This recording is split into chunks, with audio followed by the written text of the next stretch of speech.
ওম শান্তি।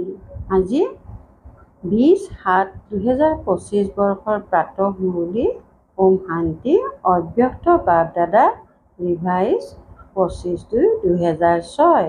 আজি বাবাই কৈছে, আজি উৎসৱৰ দিনত মনৰ উৎসাহ উদ্দীপনাৰ দ্বাৰা মায়াৰ পৰা মুক্ত হৈ থকাৰ ব্ৰত লোৱা। দয়াশীল হৈ মাষ্টাৰ মুক্তিদাতা হোৱা, লগত যাবলৈ হ'লে সমান হোৱা। আজি চাৰিওফালৰ অতি স্নেহী সন্তানসকলৰ উৎসাহ উদ্দীপনা ভৰা মধুৰ স্নেহপূৰ্ণ স্মৃতি আৰু শুভেচ্ছাৰ স্ৰোত বৈ আছে।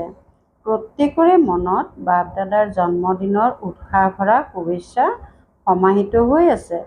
তোমালোক সকলোৱে বিশেষকৈ আজি শুভেচ্ছা জনাবলৈ আহিছা নে ল'বলৈ আহিছা? বাপদাদায়ো প্ৰতিগৰাকী অতিকৈ মৰমৰ সন্তানসকলৰ জন্মদিনৰ পদম পদম পদম গুণ শুভেচ্ছা জনাই আছে। আজিৰ দিনটোৰ বিশেষত্ব যিটো গোটেই কল্পত নাই, সেইটো আজি আছে যে পিতা আৰু সন্তানৰ জন্মদিন একেলগে হয়। ইয়াক কোৱা হয় বিচিত্ৰ জয়ন্তী। গোটেই কল্প পৰিক্ৰমা লগাই চোৱা, এনেকুৱা জয়ন্তী কেতিয়াবা উদযাপন কৰিছেনে? কিন্তু আজি বাপদাদাই সন্তানসকলৰ জয়ন্তী উদযাপন কৰি আছে আৰু সন্তানসকলে বাপদাদাৰ জয়ন্তী উদযাপন কৰি আছে। নামটো শিৱ জয়ন্তী বুলি কয়, কিন্তু এয়া এনেকুৱা জয়ন্তী যে এই এটা জয়ন্তীত বহুত জয়ন্তী সমাহিত হৈ আছে। তোমালোকো বহুত আনন্দিত হৈ আছা নহয়, যে আমি পিতাক অভিনন্দন জনাবলৈ আহিছোঁ আৰু পিতা আমাক অভিনন্দন জনাবলৈ আহিছে, কিয়নো পিতা আৰু সন্তানৰ একেলগে জন্মদিন এয়া অতি স্নেহৰ চিন। পিতাই সন্তানসকলৰ অবিহনে একো কৰিব নোৱাৰে আৰু সন্তানসকলে পিতাৰ অবিহনে কৰিব নোৱাৰে। জন্মও একেলগে আৰু সংগম যুগত থাকেও একেলগে, কিয়নো পিতা আৰু সন্তান সংযুক্ত। বিশ্ব কল্যাণৰ কাৰ্যও একেলগে হয়। অকলে পিতাইও কৰিব নোৱাৰে, সন্তানেও কৰিব নোৱাৰে। একেলগে হয় আৰু পিতাৰ প্ৰতিশ্ৰুতি হৈছে লগত থাকিম, লগত যাম, লগত যাবা নহয়। প্ৰতিশ্ৰুতি আছে নহয়। পিতা আৰু সন্তানৰ ইমান স্নেহ দেখিছানে নে অনুভৱ কৰি আছা? সেইবাবে এই সংগম যুগৰ মহত্ব আছে আৰু এই মিলনৰ স্মাৰক বিভিন্ন মেলাবোৰত তৈয়াৰ কৰি থোৱা আছে। এই শিৱ জয়ন্তীৰ দিনা ভক্তসকলে আহ্বান জনাই আছে, আহক। কেতিয়া আহিব, কেনেকৈ আহিব, এইটো ভাবি আছে আৰু তোমালোকে উদযাপন কৰি আছা। বাপদাদাৰ ভক্তসকলৰ প্ৰতি স্নেহো আছে, দয়াও উপজে। কিমান যে যত্ন কৰে, বিচাৰি থাকে। তোমালোকে বিচাৰিলানে? নে পিতাই তোমালোকক বিচাৰি উলিয়ালে? কোনে বিচাৰিলে? তোমালোকে বিচাৰিলা জানো? তোমালোকেতো পৰিক্ৰমা লগায়েই থাকিলা, কিন্তু পিতাক চোৱা, চুকে কোণে হেৰাই যোৱা স্বত্তেও সন্তানসকলক বিচাৰি উলিয়ালে।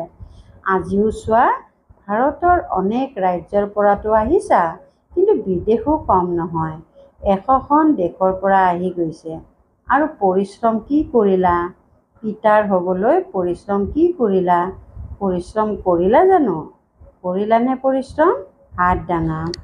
যিসকলে পিতাক বিচাৰি উলিয়াবলৈ পৰিশ্ৰম কৰিছা, ভক্তিত কৰিলা, কিন্তু যেতিয়া পিতাই বিচাৰি ল'লে তাৰ পাছত পৰিশ্ৰম কৰিলা জানো? কৰিলানে পৰিশ্ৰম? ছেকেণ্ডত চুক্তি কৰি দিলা, এটা শব্দত চুক্তি হৈ গ'ল। সেই এটা শব্দ কি? মোৰ। সন্তানে ক'লে মোৰ বাবা, পিতাই ক'লে মোৰ সন্তান, হৈ গ'ল। সহজ চুক্তি নে কঠিন? সহজ নহয় জানো? যিসকলে ভাবা অলপ অচৰব কঠিন, সেইসকলে হাত দাঙা। কেতিয়াবাতো কঠিন লাগে নহয়, নে নেলাগে? সহজ হয়, কিন্তু নিজৰ দুৰ্বলতাই কঠিনতাৰ অনুভৱ কৰায়। বাপদাদাই দেখিবলৈ পায়, ভক্তও যিসকল সঁচা ভক্ত, স্বাৰ্থপৰ ভক্ত নহয়, সঁচা ভক্ত, আজিৰ দিনটোত বৰ স্নেহেৰে ব্ৰত ৰাখে। তোমালোকেও ব্ৰতটো লৈছা। তেওঁলোকে অলপ দিনৰ ব্ৰত ৰাখে আৰু তোমালোক সকলোৱে এনেকুৱা ব্ৰত ৰাখিছা যে এতিয়াৰ এই এটা ব্ৰত 21 জন্মলৈ বৰ্তি থাকে। তেওঁলোকে প্ৰত্যেক বছৰে পালন কৰে, ব্ৰত ৰাখে। তোমালোকে কল্পত এবাৰ ব্ৰত লোৱা, যাৰ বাবে 21 জন্ম মনেৰেও ব্ৰত ৰাখিবলগীয়া নহয়, তনেৰেও ব্ৰত ৰাখিবলগীয়া নহয়। ব্ৰতটো তোমালোকেও লোৱা। কোনটো ব্ৰত লৈছা? পবিত্ৰ বৃত্তি, দৃষ্টি, কীৰ্তি, পবিত্ৰ জীৱনৰ ব্ৰত লৈছা। জীৱনেই পবিত্ৰ হৈ গ'ল। পবিত্ৰতা কেৱল ব্ৰহ্মচৰ্য ব্ৰতৰ নহয়, কিন্তু জীৱনত আহাৰ ব্যৱহাৰ, সংসাৰ, সংস্কাৰ সকলো পবিত্ৰ। এনেকুৱা ব্ৰত লৈছা নহয়? লৈছানে? কাণ লৰোৱা। লৈছানে? দৃঢ়তাৰে লৈছানে? দৃঢ় নে অলপ অচৰপ কেঁচা?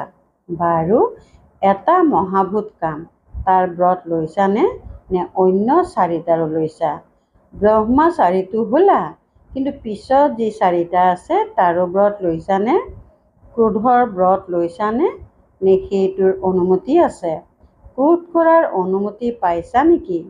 2য় নম্বৰত আছে নহয়।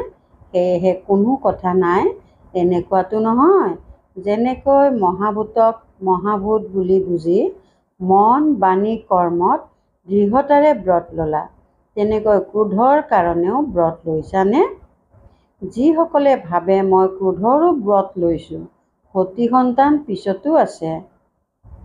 লোভ, মোহ, অহংকাৰ, কিন্তু বাপ দাদাই আজি ক্ৰোধৰ ক্ষেত্ৰত সুধি আছে। যিয়ে ক্ৰোধ বিকাৰৰ পূৰ্ণ ব্ৰত লৈছে, মনততো ক্ৰোধ নাই, অন্তৰতো ক্ৰোধৰ অনুভৱ নাই। এনেকুৱা হোৱানে? আজি শিৱ জয়ন্তী হয় নহয়, গতিকে ভক্তই ব্ৰত ৰাখিব, সেয়েহে বাপ দাদাইও ব্ৰতৰ কথাতে সুধিব নহয়। যিসকলে ভাবা যে সপোনতো ক্ৰোধৰ অংক আহিব নোৱাৰে, সেইসকলে হাত দাঙা। আহিব নোৱাৰে। আহেনে? নাহে নেকি? নাহে, অৰ্থাৎ কিছু সংখ্যকে হাত দাঙিলে। বাৰু, যিসকলে হাত দাঙিলে তেওঁলোকৰ ফটো লোৱা, কিয়নো বাপ দাদাই তোমালোকে হাত দাঙিলেই মানি নলয়। তোমালোকৰ সংগীসকলৰ পৰাও প্ৰমাণ পত্ৰ ল'ম, তেতিয়া পুৰস্কাৰ দিব। ভাল কথা, কিয়নো বাপ দাদাই দেখিছে যে ক্ৰোধৰ অংশও আছে।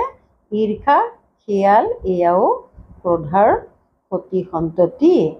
কিন্তু ভাল কথা, যিসকলে সাহস কৰিছে তেওঁলোকক বাপ দাদাই এতিয়াতো অভিনন্দন জনাই আছে, কিন্তু প্ৰমাণ পত্ৰ পালে পাছত আকৌ পুৰস্কাৰ দিব, কিয়নো বাপ দাদাই যি ঘৰৰ কাম দিলে তাৰ ফলাফলো বাপ দাদাই চাই আছে। আজি জন্মদিন উদযাপন কৰি আছা, তেন্তে জন্মদিনত কি কৰা হয়? এটাতো কেক কাটে। তেনেহ'লে এতিয়াতো 2 মাহ হৈ গ'ল, এতিয়া এমাহ আছে। এই 2 মাহত নিজৰ ব্যৰ্থ সংকল্পৰ কেক কাটিলানে? সেই কেকটো বৰ সহজে কাটি দিয়া নহয়, আজিও কাটিবা, কিন্তু ব্যৰ্থ চিন্তাৰ কেক কাটিলানে? কাটিবতো লাগে নহয়, কিয়নো লগত যাব লাগে। এইটোতো দৃঢ় প্ৰতিশ্ৰুতি আছে নহয় যে লগত আছোঁ, লগত যাম। লগত যাবলৈ হ'লে তেন্তে সমানটো হ'ব লাগিব নহয়। যদি কম বেছি পৰিমাণে থাকিও গৈছে, 2 মাহটো পূৰা হৈ গ'ল। সেয়েহে আজিৰ দিনটোত জন্মদিন উদযাপন কৰিবলৈ ক'ৰ পৰা আহিছা? প্লেনতো আহিছা, ট্ৰেইনতো আহিছা, গাড়ীৰেও আহিছা। বাপ দাদা আনন্দিত হৈছে যে দৌৰি দৌৰি আহিছা। কিন্তু জন্মদিনত প্ৰথমে উপহাৰো দিয়ে, তেন্তে যি এমাহ বাকী আছে, হোলীও আহিবৰ হ'ল। হোলীটো কিবা জ্বলোৱাই হয়, গতিকে কম বেছি পৰিমাণে যি ব্যৰ্থ চিন্তাৰ বীজ আছে, যদি বীজ থাকি যায় তেন্তে কেতিয়াবা কান্দও ওলাই আহিব, কেতিয়াবা শাখাও ওলাই আহিব। তেন্তে আজিৰ উৎসৱৰ দিনা মনৰ উৎসাহ উদ্দীপনাৰে, অৰ্থাৎ মনৰ উৎসাহ উদ্দীপনা মুখৰ নহয়, মনৰ উৎসাহ উদ্দীপনাৰে কম বেছি পৰিমাণে যি থাকি গৈছে, মনতেই হওক, বাণীতেই হওক, সম্বন্ধ সম্পৰ্কতেই হওক, আজি পিতাৰ জন্মদিনত পিতাক এই উপহাৰ দিব পাৰিবানে? মনৰ উৎসাহ উদ্দীপনাৰে দিব পাৰিবানে? লাভটো তোমালোকৰে। পিতাইটো চাব লাগে। যিসকলে উৎসাহ উদ্দীপনাৰে সাহস কৰিয়েই দেখুৱাব, উত্তম হৈ দেখুৱাব, সেইসকলে হাত দাঙা। এৰিব লাগিব ভাবি লোৱা বাণীটো যাতে নাথাকে, সম্বন্ধ সম্পৰ্কটো নাথাকে। আছেনে সাহস? সাহস আছেনে? মধুবন নিবাসীৰো আছে, বিদেশীসকলৰো আছে, ভাৰতবাসীৰো আছে। কিয়নো বাপ দাদাৰ স্নেহ আছে নহয়। সেয়েহে বাপ দাদাই ভাবে সকলো একেলগে যাওক, কোনো যাতে থাকি নাযায়। যিহেতু প্ৰতিশ্ৰুতি দিছা যে লগত যাম, তেনেহ'লে সমানটো হ'বই লাগিব। স্নেহ আছে নহয়, টানত পৰিতো হাত দাঙা নাই। বাপ দাদাই এই সংগঠনৰ ব্ৰাহ্মণ পৰিয়ালৰ পিতাৰ সমান চেহেৰা চাবলৈ বিচাৰে। কেৱল দৃঢ় সংকল্পৰ সাহস কৰা ডাঙৰ কথা নহয়, কিন্তু সহন শক্তি লাগে, সমাহিত কৰাৰ শক্তি লাগে। এই দুটা শক্তি। যাৰ সহন শক্তি আছে, সমাহিত কৰাৰ শক্তি আছে, তেওঁ ক্ৰোধমুক্ত সহজে হ'ব পাৰে। তেন্তে তোমালোক ব্ৰাহ্মণ সন্তানসকলকতো বাপ দাদাই সৰ্বশক্তি বৰদানত দিছে। উপাধিয়েই হৈছে মাষ্টাৰ সৰ্বশক্তিমান। বছ, এটা শ্লোগান স্মৃতিত ৰাখিবা। যদি এমাহত সমান হ'বই লাগে, তেন্তে এটা প্ৰতিশ্ৰুতিৰ শ্লোগান স্মৃতিত ৰাখিবা। দুখ দিবও নালাগে, দুখ ল'বও নালাগে। বহুতে এইটো পৰীক্ষা কৰে যে আজিৰ দিনটোত কাকো দুখ দিয়া নাই, কিন্তু সহজে লৈ কিয়নো লওঁতে আনে দিয়ে নহয়, তেতিয়া নিজক বচাই দিয়ে। মই জানো কিবা কৰিলোঁ? অন্যই দিলে, কিন্তু ল'লা কিয়? লওঁতা তুমি নে দিওঁতাজন? দিওঁতাই ভুল কৰিলে, সেয়া পিতা আৰু ড্ৰামাই জানে, তেওঁৰ হিচাপ নিকাচ। কিন্তু তুমি ল'লা কিয়? বাপ দাদাই ফলাফলত দেখিলে যে দিওঁতে তথাপিও ভাবে, কিন্তু বৰ সোনকালে লৈ লয়, সেইবাবে সমান হ'ব নোৱাৰিবা। কোনোবাই যিমানেই নিদিয়ক ল'ব নালাগে, নহ'লে আৱেগ প্ৰৱণতাৰ বেমাৰ বাঢ়ি যায়। সেইবাবে যদি সৰু সুৰা কথাত আৱেগ প্ৰৱণতা বাঢ়ে, তেন্তে ব্যৰ্থ চিন্তা শেষ হ'ব নোৱাৰে। তেতিয়া পিতাৰ লগত কেনেকৈ যাবা? পিতাৰ স্নেহ আছে, পিতাই তোমালোকক এৰিব নোৱাৰে, লগত লৈয়েই যাব। মঞ্জুৰ আছেনে? পচন্দ কৰা নহয়? পচন্দ কৰা যদি হাত দাঙা। পিছেতো নাহা নহয়? যদি লগত যাব লাগে, তেন্তে উপহাৰ দিবই লাগিব। এমাহ সকলোৱে অভ্যাস কৰা। দুখ নলওঁ, দুখ নিদিওঁ, এনেকৈ নকবা মই দিয়া নাই, তেওঁ লৈ লৈছে। কিবাটো হয়, পৰদৰ্শন নকৰিবা, স্বদৰ্শন। হে অৰ্জুন, অৰ্থাৎ অৰ্জন কৰোঁতা। হে অৰ্জুন, মই হ'ব লাগে।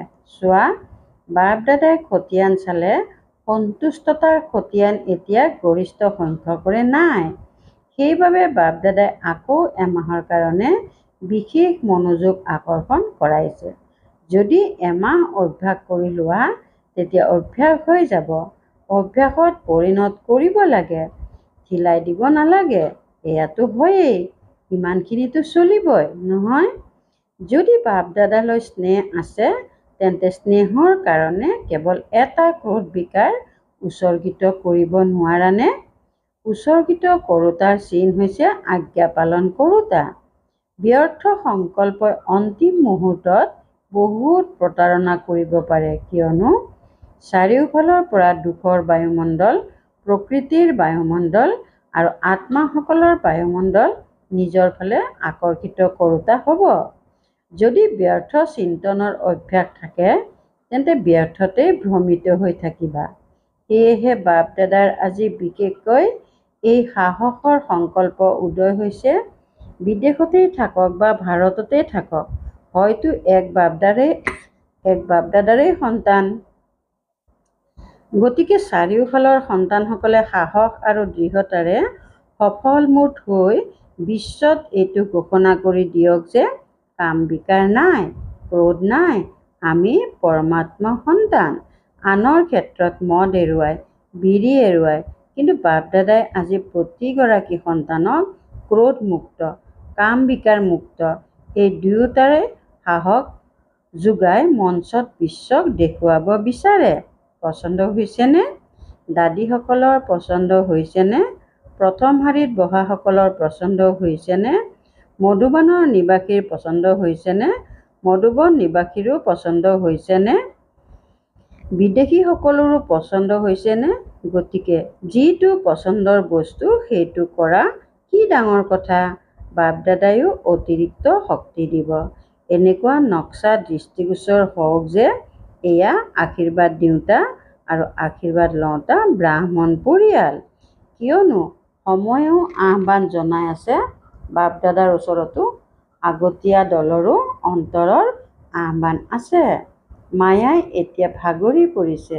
মায়াইও বিচাৰে যে এতিয়া আমাকো মুক্তি দি দিয়ক। মুক্তি দিয়ে, কিন্তু মাজে মাজে অলপ বন্ধুত্ব গঢ়ি লয়, কিয়নো ৬৩ জন্ম বন্ধু আছিল নহয়। গতিকে বাপ দাদাই কয়, হে মাষ্টাৰ মুক্তিদাতা, এতিয়া সকলোকে মুক্তি দি দিয়ক, কিয়নো গোটেই বিশ্বক কিবা নহয় কিবা প্ৰাপ্তিৰ অঞ্জলি দিব লাগে। কিমান কাম কৰিবলৈ আছে, কিয়নো এই সময়ত সময় তোমালোকৰ সংগী। সকলো আত্মা মুক্তিত যাবই লাগিব। সময় হৈছে। অন্য সময়ত যদি তোমালোকে পুৰুষাৰ্থও কৰা তেতিয়া সময় নহয়, সেইবাবে তোমালোকে দিব নোৱাৰা। এতিয়া সময় হৈছে, সেইবাবে বাপ দাদাই কয় প্ৰথমে নিজক মুক্তি দিয়া, তাৰ পাছত বিশ্বক সকলো আত্মাক মুক্তি দিয়াৰ অঞ্জলি দিয়া। তোমালোকে কাতৰে আহ্বান জনাই আছে। তেওঁলোকে কাতৰে আহ্বান জনাই আছে, তোমালোকে জানো দুখীসকলৰ কাতৰোক্তি শুনিবলৈ নোপোৱা? যদি নিজৰ লগতে ব্যস্ত হৈ থাকা তেন্তে আৱাজ শুনিবলৈ নোপোৱা। বাৰে বাৰে গীত গাই আছে, দুখীসকলক কিছু দয়া কৰক। এতিয়াৰ পৰা দয়ালু, কৃপালু, কৰুণাময় সংস্কাৰ বহু কালৰ পৰা ধাৰণ নকৰিলে তেতিয়া তোমালোকৰ জ্বৰ চিত্ৰত কৰুণা, কৃপা, ক্ষমা, দয়াৰ প্ৰকম্পন কেনেকৈ সঞ্চাৰ হ'ব? ডবল বিদেশীসকলে বুজি পায়। তোমালোকেও দাপৰত দয়াশীল হৈ নিজৰ জ্বৰ চিত্ৰৰ দ্বাৰা সকলোকে দয়া কৰিবা নহয়। তোমালোকৰ চিত্ৰ নহয় জানো, নে ভাৰতবাসীৰহে? বিদেশীসকলে ভাবেনে যে সেয়া আমাৰ চিত্ৰ? তেন্তে চিত্ৰই কি দিয়ে? চিত্ৰৰ ওচৰলৈ গৈ কি বিচাৰে? দয়া কৰক, দয়া কৰক বুলি জপ কৰি থাকে। গতিকে এতিয়া সংগমত তোমালোকে নিজৰ দাপৰ কলিযুগৰ সময়ৰ কাৰণে জ্বৰ চিত্ৰত প্ৰকম্পনৰ সঞ্চাৰ কৰিলে তেতিয়া তোমালোকৰ জ্বৰ চিত্ৰৰ দ্বাৰা অনুভৱ কৰিব। ভক্তসকলৰ কল্যাণটো হ'ব নহয়। ভক্তসকলটো তোমালোকৰেই বংশাৱলী হয় নহয়। তোমালোক সকলো গ্ৰেট গ্ৰেট গ্ৰেণ্ডফাদাৰৰ সন্তান। গতিকে ভক্ত হয় যদিও দুখী, কিন্তু হয়তো তোমালোকৰেই বংশাৱলী। তেন্তে তোমালোকৰ সহানুভূতি নাজাগেনে? জাগে, কিন্তু অলপ অচৰত, অন্য ক'ৰবাত ব্যস্ত হৈ যোৱা। এতিয়া নিজৰ পুৰুষাৰ্থত বেছি সময় নলগাবা, দিয়াত লগোৱা, তেতিয়া দিয়াই লোৱা হৈ যাব। সৰু সৰু কথা নহয়, মুক্তিৰ দিন উদযাপন কৰা।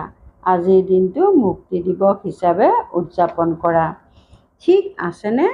প্ৰথম শাৰী ঠিক আছেনে? মধুবন নিবাসী ঠিক আছেনে?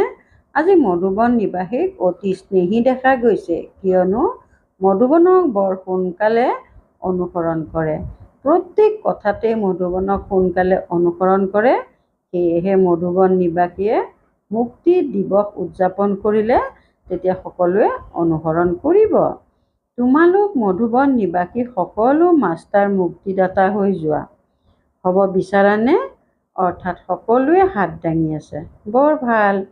বাৰু, এতিয়া বাপ দাদাই সকলোকে সন্মুখত বহি থকাই হওক বা নতুবা দেশ বিদেশত দূৰত বহি শুনি বা চাই থকাই হওক, সকলো সন্তানকে ড্ৰিল কৰাব। সকলো সাজুনে? সকলো সংকল্প সুপ্ত কৰি দিয়া। এতিয়া ১ ছেকেণ্ডত মন বুদ্ধিৰ দ্বাৰা নিজৰ মৰমৰ ঘৰত উপস্থিত হৈ যোৱা। এতিয়া পৰমধামৰ পৰা নিজৰ সূক্ষ্মলোকত উপস্থিত হৈ যোৱা। এতিয়া সূক্ষ্মলোকৰ পৰা স্থূল আকাৰৰ লোক নিজৰ ৰাজ্য স্বৰ্গত উপস্থিত হৈ যোৱা। এতিয়া নিজৰ পুৰুষোত্তম সংগম যুগত উপস্থিত হৈ যোৱা। এতিয়া মধুবনলৈ আহি যোৱা। এনেকৈয়ে বাৰে বাৰে সুদৰ্শন চক্ৰধাৰী হৈ চক্ৰ পৰিক্ৰমা লগাই থাকা।